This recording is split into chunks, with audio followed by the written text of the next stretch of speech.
రాష్ట్ర విభజన అనంతరం ఆంధ్రప్రదేశ్లో కాంగ్రెస్ పార్టీకి రాజకీయంగా చాలా కోల్పోయింది.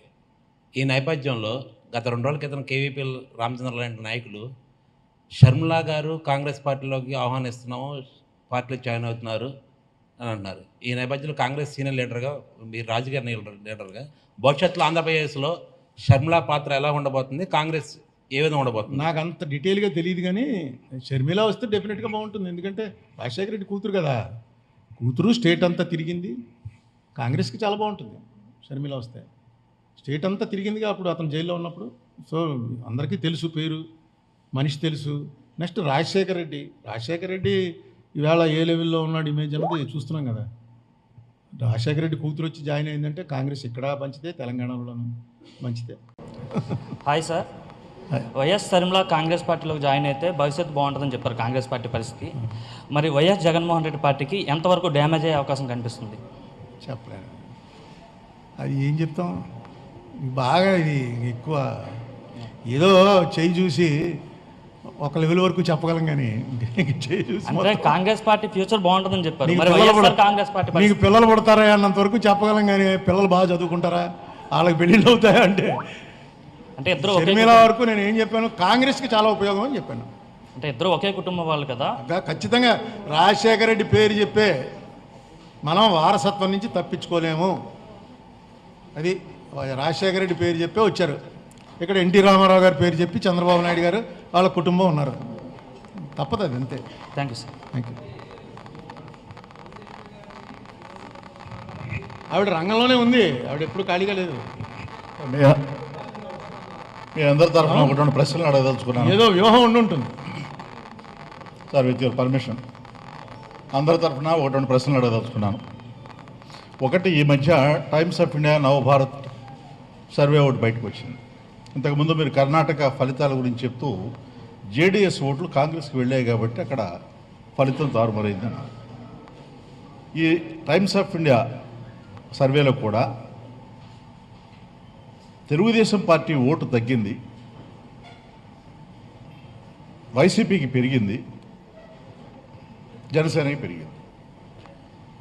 దీని మీద మీరు ఎలా విశ్లేషిస్తారు? ఏం అయి ఉండొచ్చు, అదే టీడీపీ ఓటు తగ్గి జనసేన పెరిగిందేమో. అంటే ఈ కర్ణాటక ఫలితాల్లాగానే ఇక్కడ కూడా ఉండొచ్చు అని. అంతా ఇంకా చాలా టైం ఉంది.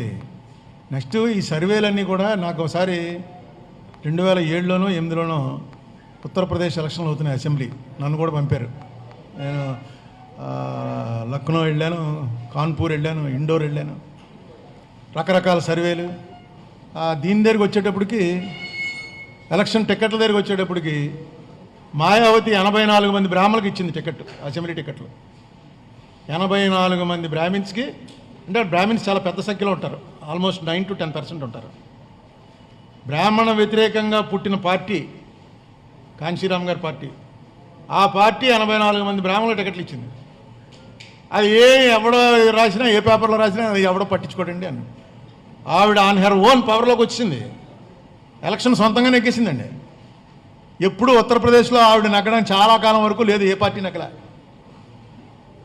ఆవిడ వేసింది ఒక చిన్న, అది చాలామంది తప్పు ప్రిడిక్షన్ ఇచ్చారు. ఏంటి సీట్లు ఇచ్చేస్తే బ్రాహ్మణ ఓట్లు వచ్చేస్తాయా, ఎన్ని బూతులు తిట్టారని మొన్నటిదాకాను, ఎందుకు వేస్తారండి అని వేసారు. అలా అందుకని ఎలక్షన్ గురించి ప్రిడిక్షన్లు లాస్ట్ మినిట్లో మారచ్చు. టికెట్ ఇవ్వడంలో రకరకాల మార్పులు ఉంటాయి. డెఫినెట్గా ఆంధ్రప్రదేశ్లో ఏం జరిగినా చాలా టఫ్ ఫైట్ ఉంటుంది. ఎందుకంటే వీళ్ళిద్దరికీ కూడా చెరుకో 40 ఓట్లు ఉన్నాయి. 40% చంద్రబాబుకు ఉంది, 40% జగన్మోహన్ రెడ్డికి ఉంది, మొన్న లెక్క ప్రకారం 2019 లెక్క ప్రకారం. సో డెఫినెట్గా వీళ్ళ పార్టీలు వీళ్ళకి ఉండిపోతాయి. ఆ పైన ఉన్న 20లో పవన్ కళ్యాణ్కి ఎంత ఉంది, వీళ్ళకి ఎంత వస్తుంది, ఒక 2 or 3 కమ్యూనిస్ట్ కాంగ్రెస్ పార్టీలు పోతుందా, ఇంకా పెరుగుతుందా, ఇవన్నీ ఆ 20 మీదే ఈ గొడవ అంతా జరిగేది. ఆ 20% ఓట్ల మీదే. మిగతా పార్టీ డిసైడ్ అయిపోయి ఉన్నాయి. మొన్న అంత వర్స్ట్ పొజిషన్లో కూడా చంద్రబాబు నాయుడు గారికి ఆల్మోస్ట్ 39.2 ఎంత వచ్చింది, 39.8. ఆయన ఓటు ఆయనకి సాలిడ్గా ఉంది. చూద్దాం, ఇంతేనా, ఇంకేమన్నా సార్? ఇప్పుడు ఇది అడగండి. ఆయన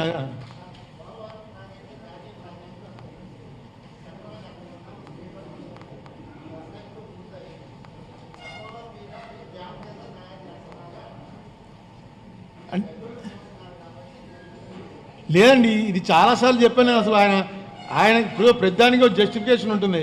ఎందుకు తీసుకున్నాడండి చంద్రబాబు నాయుడు గారు సెంట్రల్ ప్రాజెక్ట్ వాళ్ళు చేయొచ్చు కదా అంటే, ఆయన ఏం చెప్తాడంటే మిగతా సెంట్రల్ ప్రాజెక్టులు ఏవైనా పనులు అయ్యాయా, నేను తీసుకున్నాను కాబట్టి అంత స్పీడ్గా పని అయింది అని ఆయన జస్టిఫికేషన్ ఇస్తారు దానికి. అలాగే పాత రేట్లు 14 రేట్లు ఎందుకు ఒప్పుకున్నారు అంటే, ఇప్పుడు 14 రేట్లు కాదు మామూలు రేట్లే ఇస్తున్నారు. మరి నిజంగా నేను ఇలాంటి చూడలేదని అదే చెప్పాను, వ్యవస్థను వీక్ చేసేయకండి అని. నేను ఇలాంటి చూడలే. కేంద్ర ప్రభుత్వానికి రాష్ట్ర ప్రభుత్వం అడిగిందా లేకపోతే కేంద్రం ఇచ్చిందా ఎవరికి తెలియదు. ఎక్కడ ఒక కాగితం లేదు. అసలు కేంద్రం ఇచ్చిందా లేదా ఎక్కడ ఒక కాగితం లేదు. మనం మామూలుగా ఇంట్లో చిన్న పని ఉండి తాపి మేస్త్రిని పిలిస్తేనే చిన్న కాగితం వాడు జేబులోంచి బుక్ తీస్తాడు. ఆ బుక్ తీసి ఎంత డబ్బు ఇచ్చారు, ఏంటి అడ్వాన్స్ ఇచ్చారని ఆ బుక్ మన దగ్గర ఉంచుకోమంటాడు. వాడు బుక్ తెచ్చుకుంటాడు, మన దగ్గరే ఉంచుకోమంటాడు బుక్. మరి ఇక్కడ ఎలా ఉందో అక్కడ ఆనవాయితీ నాకు తెలియదు, కానీ మా రాజమండ్రిలో అంతే. వాడికి ఎంత డబ్బు ఇస్తే అంత రాస్తాం, వాడికి చూపిస్తాం, మన దగ్గరే ఉంచుకుంటాం. ఆ రాష్ట్ర ప్రభుత్వం కేంద్ర ప్రభుత్వం పోలవరం నా 50,000 40,000 కోట్ల ప్రాజెక్టుకి అలాంటి బుక్ కూడా లేదు. వీళ్ళేమో వాళ్ళు ఇస్తే మేము తీసుకున్నాం అంటారు, వాళ్ళేమో అడిగితే ఇచ్చామంటారు. ఆర్టీఐ ఎన్నిసార్లు పెట్టినా సరే ఈ ఇన్ఫర్మేషన్ మా దగ్గర లేదు అని వస్తుంది. నీతి ఆయోగ్ పెట్టినా అదే, సిడబ్ల్యూసి పెట్టినా అదే, పీపీఏకి పెట్టినా అదే. We don't have this information. ఎప్పుడో 100 సార్లు అడిగాను చంద్రబాబు నాయుడు గారు, జగన్మోహన్ రెడ్డి గారు రాగానే ఈయన అడిగాను, ఫైల్స్ చూసి చెప్పండి ఎక్కడైనా ఒక కాగితం ఉందా రాష్ట్ర ప్రభుత్వానికి కేంద్ర ప్రభుత్వం పోలవరం ప్రాజెక్టును అప్పగించినట్టుగా ఒక కాగితం ఉందా? ఎక్కడా లేదు. వీళ్ళు కూడా ఇప్పటివరకు ప్రకటించలే. అదే నేను అన్నది, ఎందుకు ఒక రూలు ఒక పద్ధతి ఉండాలి ప్రభుత్వాల మధ్య. నోటి మాటగా ఇంత పెద్ద ప్రాజెక్టులు ఇలా నువ్వు తీసుకో నువ్వు చేసుకో, వాళ్ళని ఏం చేస్తా నాకు ఇష్టం లేదు అవసరమైతే ఇచ్చేస్తాను అసెంబ్లీలో చెప్పారు చంద్రబాబు నాయుడు గారు, గుర్తుందా? మీరు ఇస్తే తీసుకున్నాం, కాలితే మళ్ళీ ఇచ్చేస్తాను తీసుకోండి అని. పోలవరం ఏదో చిన్నది బిల్డింగో లేకపోతే రోడ్డు పక్కన తువ్వో కాదు, అది విషయం.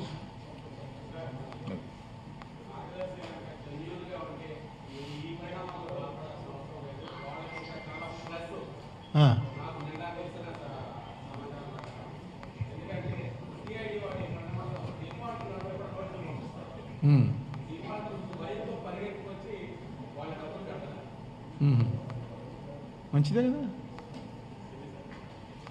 అవును, ఇప్పుడు అదే చెప్పాను నేను. ప్రభుత్వం ఒక పని చేస్తున్నప్పుడు వాళ్ళు రూల్ ప్రకారమే చేయాలి. రామోజీరావు గారికి రావాల్సిన బాకీలు కూడా వాళ్ళు వసూలు చేసి రామోజీరావు గారు ఇవ్వాల్సిన బాకీలన్నీ వాళ్ళు తీరుస్తారు. మరి ఏం చేస్తారు? ఇప్పుడు అది కాదండి, గవర్నమెంట్ ఆయనకే మంచిది, గవర్నమెంట్ చాలా తప్పు చేసింది, కానీ ఇది జరగనివ్వాలా? ఎవడన్నా వాడు వచ్చి నాకు ఆ యాక్ట్ నేను కేర్ చేయను, ఆ యాక్ట్ నాకు అక్కర్లేదు, నేను ఏం చేసుకుంటారో చేసుకోండి, ప్రజలు నాతో ఉన్నారు, జనం అందరూ నా దగ్గర దాచుకున్నవాడు ఎవడో అడగట్లేదు, ఎందుకు అడుగుతారు? ఆ డబ్బంతా ఏంటి అకౌంటెడ్ మనీ కాదు. ఇది అసలు ఈడీ వాళ్ళు టేకప్ చేస్తే ఇది పెద్ద మనీ లాండరింగ్ అనుకుంటున్నాను నేను. ఇన్ని వేల కోట్ల రూపాయలు మనీ లాండరింగ్ అంటే సహారా, శారదా వీటన్నింటినీ మించిపోయిన స్కామ్ అవుతుందేమో. ఎందుకో మరి రాజకీయం ఈయనకున్నటువంటి వాటి వల్ల అది తీసుకోవట్లే.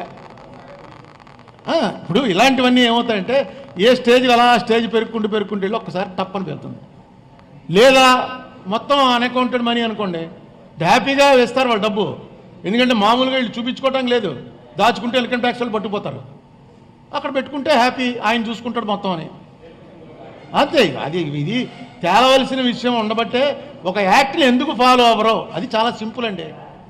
ఇప్పుడు మార్గదర్శి ఫైనాన్షియల్స్ నా గొడవ ఉంది, ఆయన అన్ని కంపెనీలు ఉన్నాయి, ఏ కంపెనీ ద్వారా ఆయన డిపాజిట్ తీసుకున్నా ఆయన ఏం చేయలేం, ఎందుకంటే కంపెనీస్ ఆర్ ఎంటైటిల్డ్. ఎందుకు తీసుకోవట్లేదు?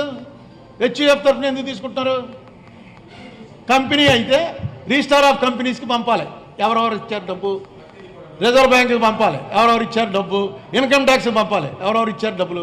హెచ్యుఎఫ్ ఎవరికి చెప్పడైనా చెప్పాల్సి పని లేదు, నాకు వర్తించదంటున్నాడు. ఇదే జరుగుతుంది, చూద్దాం ఏమవుతుందో. వీళ్ళు కేసులు పెట్టేవాళ్ళు పెద్ద ఆఫీసర్లే ఉన్నారు, వాళ్ళు ఏమీ గవర్నమెంట్ పిలిచి నువ్వు కేసు పెట్టేవా అంటే పెట్టరు. ఏదో హెడ్ కానిస్టేబుల్ లేకపోతే కానిస్టేబుల్ లెవెల్లో ఉండదు కదా, వాళ్ళ ఉద్యోగాలు పోతాయి. వాళ్ళు ఐపీఎస్లో అవి చదువుకుని వచ్చిన వాళ్ళు వచ్చి కేసులు పెడుతున్నారు. వాళ్ళు వచ్చి మరి రామోజీరావు గారి ఇంటి ముందు అరగంట సేపు బయట వెయిట్ చేస్తే గేట్ కూడా తీయలేదు.